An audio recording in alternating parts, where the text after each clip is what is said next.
Happy Sunday and welcome to our vinyl video. My name is Russ. This is Lauren, and we are doing our week. Every week we kick it off rather with our vinyl video on Sunday. Today is first of all, we picked up a couple of records recently used, and I think that there's a place in all these vinyl channels on YouTube for like, hey, here's some older stuff we found instead of just reviews of all new stuff. And to be honest, this video is a excuse to do our Thursday videos.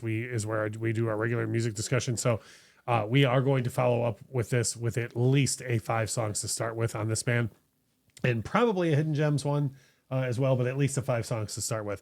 So recently we went and did some record shopping, and we came across, which is kind of a unicorn situation, a couple of Badfinger LPs, straight up and no dice. Now, Badfinger for me is one of those bands that I love what I've heard. I've always, every time Badfinger has ever come up, the song No Matter What comes up, and Day After Day comes up, and then someone in the room always goes, oh, and it's so sad what happened to them. Right. Yep. Yeah. And but they're one of those bands I just never got around to looking into, like, what happened and more of the music, So, and another thing too is Badfinger records are like Pink Floyd records, where people don't sell them in good condition. Like if you find a used Badfinger record, it's usually completely beat to crap. And I don't mean the cover. I mean the record. The record. So having said that, we came across not one but 2 in a row. And again, shameless plug, Tiger Records here in Jacksonville, Florida, one of the only record stores I like, south of Detroit. And we came across 2 great copies. So we'll talk a little bit about the 4 things we always talk about: packaging, sound, price, and value. As far as packaging goes, now not the condition we found them in, but just the covers and the packaging. What do you think about how these are presented? I think they're fun. We talked a little bit when we were talking about a Wizard album recently, how it had that long ways, the vertical kind of gatefold situation. No dice, very much the same thing. Nice, lovely lady on there. And I'm well aware that she came about decades later, but every time I see the cover of No Dice since Lady Gaga has been a thing, that's all I see on the cover. Yeah. When I was a kid and I ever saw it in record stores, I always thought Cher. Okay. Because like that mid-70s Native American look that Cher was sporting at times, that's kind of what it looked like to me. But now when I look at it, I'm like, and it's neither woman. I know.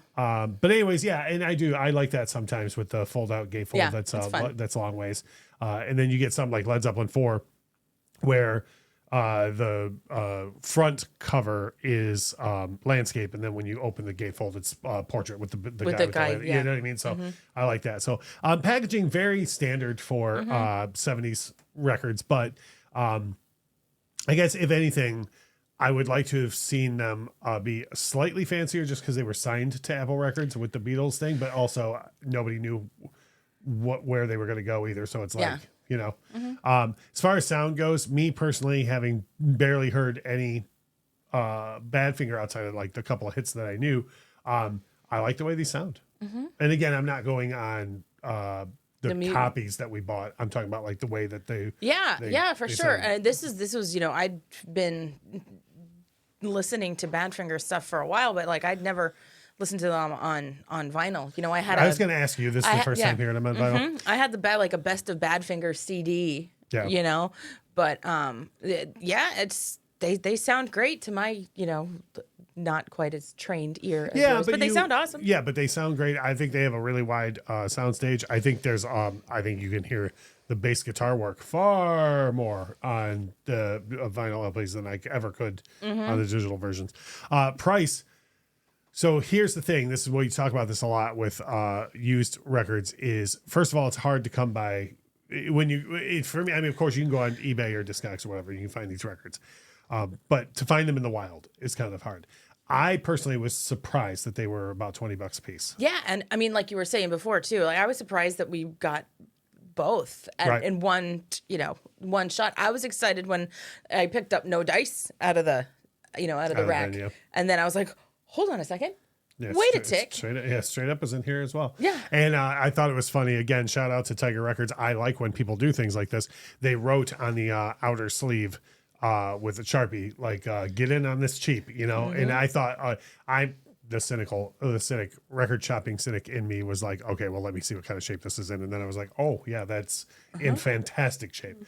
So for me, these records are only going to go up in price. I don't see any big reissue campaign for Badfinger happening anytime soon, which is sad. So I personally, as far as price, if you can find them for around $20, like we happen to, great. But I don't know. I'd go up to $40 a piece for these. Yeah, I probably would too. You know, and I think Badfinger, they deserve these things to be reissued. They deserve for more people to know about like what they did and like the mark that they left on the music world. But like we have what we have, and I feel very lucky to have picked up both of these. Yeah. So when we go into value now, I'm going to stop both of us from going off on this because we are going to do in the future like a 5 songs to start with. And in that video, we will talk more about, instead of just going, oh, it's so sad what happened. Like we'll talk more about what happened and those things. But for the value on something like this, I think now, I guess I could probably speak a little bit more on the value than you.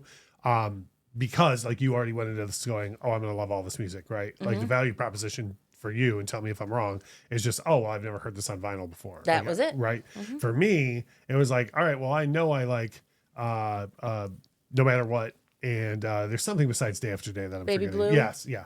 I know I love all that stuff, but like, what if those are the only 3 good songs? You know, what if I have to go, oh no, you know, and the value was all over the place on this record for me. I like every song that I heard, you know, there was nothing that I was like, oh, darn it, we got to sit through this to get to the next song, you know? So for value though, and I don't mean to belittle this, but that was all the value in this for you, right? Was getting to hear. Yeah, that was like the peak of it for sure, you know, and just kind of having them, you know, I think that's awesome. Yeah.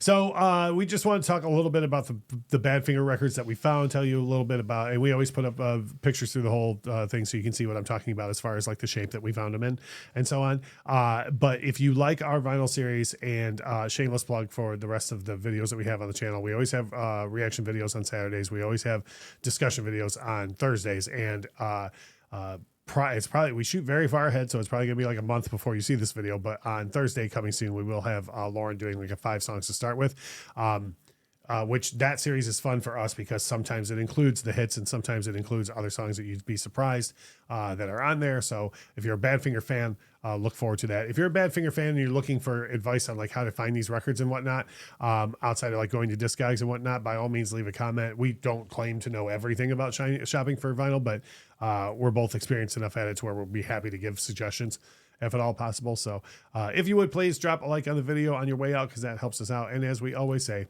thank you so much for watching.